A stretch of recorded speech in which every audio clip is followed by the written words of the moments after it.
It may look like a prototype for the Death Star, but this 77-kilogram satellite from 60 years ago changed the world in a very much more real way.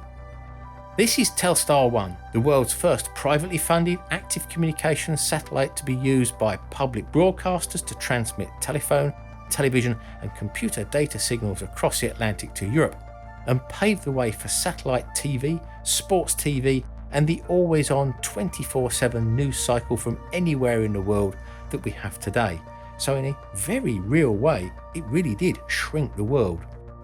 Although privately funded by AT&T to the tune of $50 million, it would be the US government that ultimately caused its demise just 7 months after its launch, with one of the most controversial nuclear tests of the Cold War.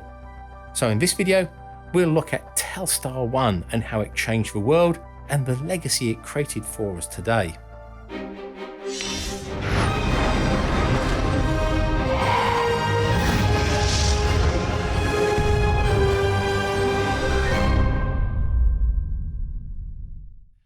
A big thanks go out to Mel Science for sponsoring this video. Mel Science is a subscription service that offers monthly science boxes for you to learn about physics, chemistry and STEM subjects. These are sent direct to your door and combine hands-on experiments with virtual reality and augmented reality technologies to engage kids whilst they're studying their science. They provide a wide range of experiments with Mel STEM, Mel Physics and Mel Chemistry. This is a Mel Chemistry set. And the experiment is being conducted by my daughter Abby. Hello.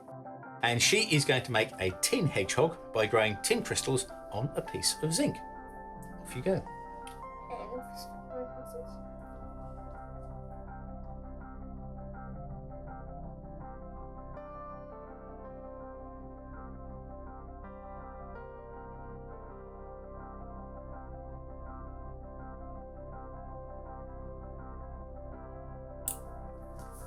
That's it. Now we wait. So we finished our experiment and Abigail has made her tin hedgehog. Was it good? Yes. Yes, it was, yes. There are 24 chemistry sets, each with 2 to 3 experiments each one, enough for a new set to be sent out to you each month for up to 2 years. There are also apps for your phone and tablet which will guide you through the experiment and tell you more about what's happening so you really learn something as you're going along. With Mel Science, there's something for every kid. There's an awesome Mel Chemistry, Mel Kids and Mel Physics sets just waiting for you to get stuck into. All you need to do to get going is subscribe now and get 50% off of your first box by following the link in the description below. There are numerous claims as to where the idea to use satellites as communications tools came from. As far back as 1923, Hermann Oberth described the geostationary satellite, an idea first put forward by Konstantin Tsiolkovsky. And in 1929, Hermann Potocnik discussed sending radio signals between the ground and satellites. But it was in 1945 that Arthur C. Clarke put forward the idea to the editor of Wireless World magazine of using a satellite to relay signals from one point on Earth to another, eliminating the problems of crossing the oceans. And as early as 1946, scientists in Hungary and the United States bounced radar waves off the moon for the first time. John R. Pierce, an engineer working at Bell Labs, gave a speech about communication satellites to the US Air Force in 1954 and said that various ideas were floating around at the time, but that he hadn't heard of Clarke's article at the time. Pierce would later go on to work on the Project Echo and Telstar 1. Although Telstar 1 was the first privately owned communications satellite, it wasn't the first active communications satellite. That was SCORE, or Signal Communication by Orbiting Relay, launched for the US Army and ARPA, the predecessor to today's DARPA, on the 18th of December 1958.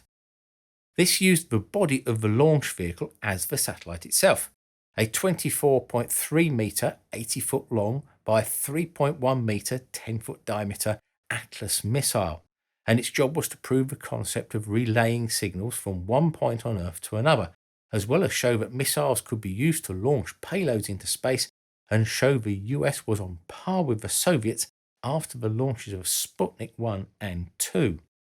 It even broadcast a 30-second Christmas message via shortwave radio from the US President Dwight D. Eisenhower from an onboard tape recorder. This is the President of the United States speaking. Through the marvels of scientific advance, my voice is coming to you from a satellite circling in outer space. Through this unique means, I convey to you and to all mankind America's wish for peace on earth and goodwill toward men. At the time, Bell Labs was the leading research institution into long-range communications and had pioneered many of the technologies used, including microwave relay stations for phone and TV signals.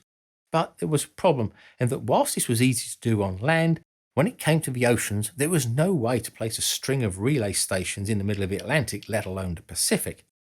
John Pierce, who by now was the lead designer of Telstar 1, had also worked on Project Echo in 1960, which was a 30-metre diameter metallized balloon which was placed into orbit and acted as a relay by reflecting the microwave signals from one ground station back to another. Whilst this worked, it became clear that a more powerful active relay would be needed like the previous SCORE satellite, but also something which would be much smaller and more sophisticated with a stabilised position, as the Echo balloon was pushed out of its location by the solar wind. Telstar would use many of the inventions that Bell Labs had recently pioneered, and would be much, much smaller than SCORE at just 78 kilograms in weight and 87 centimetres in diameter. Telstar was as much a test platform as it was a commercial operation. It was originally intended to conduct experiments in telephony, data transmission and single-channel television. Even though it was not primarily designed for two-way telephone calls, it could handle up to 60 simultaneous conversations.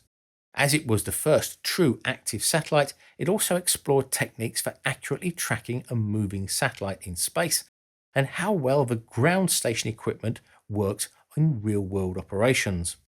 It would also measure the condition of some of its own electronic equipment under the stress of launch and in space, as well as measuring radiation levels in space, something which was separate from its communications role and that would also see its ultimate demise. Telstar was built by Bell Labs' Hillside location in New Jersey. Its body was a magnesium frame with an aluminium shell. On the outside, it had 3,600 sapphire-coated solar cells mounted in platinum, which charged up 19 NiCad batteries, which were needed because the cells could only generate 14 watts of power, but its maximum power requirement was 35 watts. Inside, it had over 1,000 discrete transistors with subsystems encased in foam to reduce vibration. The microwave antennas for receiving at 6 GHz and retransmission at 4 GHz consisted of a large number of square and rectangular ports around the equator of the satellite. This was because Telstar was spin stabilized and needed a continuous ring of antenna ports to work from any angle as it spun. The received transmissions were frequency shifted from 6 to 4 GHz and amplified by a travelling wave tube. The total output was just over 2.25 watts, which by the time it was received on the ground was just 1 billionth of a watt, and needed amplifying 10 billion times before it could be sent on. On the 10th of July 1962, Telstar 1 was launched atop of a Thor Delta rocket into an elliptical orbit with a minimum distance from the Earth of 965 kilometres and a maximum of 5,600 kilometres, orbiting the Earth once every 2 hours 40 minutes and was spin stabilised, rotating at 180 RPM. As there was only one Telstar and it was in a non-geosynchronous orbit, there was only approximately a 30-minute window as it passed between the transmitter and receiver. The receiving stations also had to track it to within 0.06 degrees as it moved across the sky at up to 1.5 degrees per second. As the signal was very low in strength, the receiving antennas had to be huge. Bell engineers designed a large horizontal conical horn antenna with an aperture size of 330 square metres, which was located at Andover in Maine. The European ground stations were at Goonhilly in Cornwall in England and Plumeur-Boudot in Brittany, France. Telstar 1 relayed its first and non-public television pictures of a flag outside of the Andover Earth Station to Plumeur-Boudot on the 11th of July 1962. On the 23rd of July 1962, Telstar made history by televising a live broadcast of JFK's press conference to Europe, and as a filler, part of a baseball game was also sent along as well. This was picked up and rebroadcast to 16 European countries. Later that day, the French sent a recording of the popular singer Yves Montand, and the British also sent a transmission of the engineers at Goonhilly talking about their work and congratulating their US colleagues.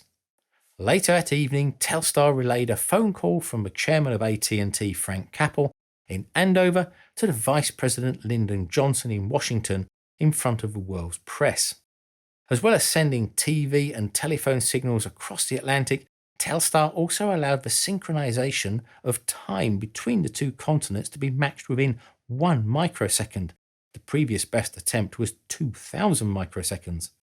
It also sent computer data between 2 IBM mainframes based in Endicott, New York to Andover and later to France. As part of its scientific studies, its orbit would take it through the Van Allen radiation belts. Here it would monitor the radiation levels and send back the results.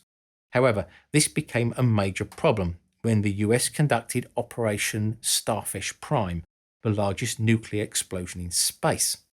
On the 9th of July 1962, the day before Telstar was launched, a Thor rocket carrying a W-49 thermonuclear warhead with a 1.4 megaton device was exploded at an altitude of 400 kilometers not far from Hawaii.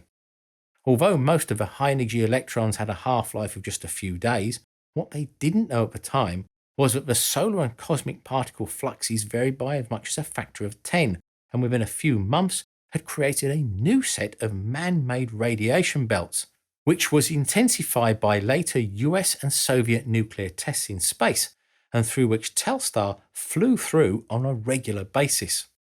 This was something which was not envisaged or planned for, and the fragile transistors inside Telstar started to fail. Firstly, the command channel was affected and began to work erratically, so the satellite was switched on continuously as a workaround. Then on the 23rd of November, the command channel stopped working completely. On the 20th of December, they managed to get it working again and continued working until the transmitter finally died on the 21st of February 1963.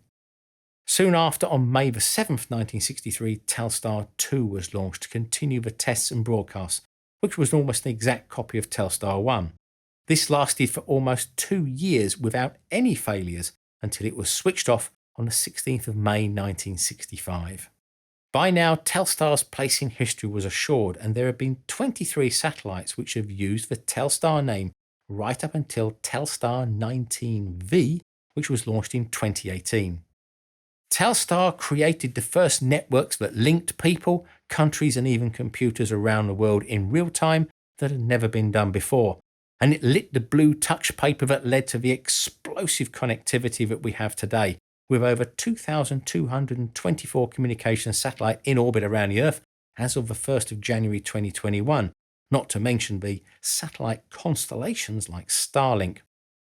Telstar 1 may have stopped working 60 years ago, but it's still in orbit around the Earth. And if you know where and when to look, it can be seen with binoculars. And there is a link to a live feed of its position in the description. So thanks for watching, and I hope you enjoyed the video. Don't forget to click on that bell notification, share and subscribe, and a big thanks go to all our patrons for their ongoing support.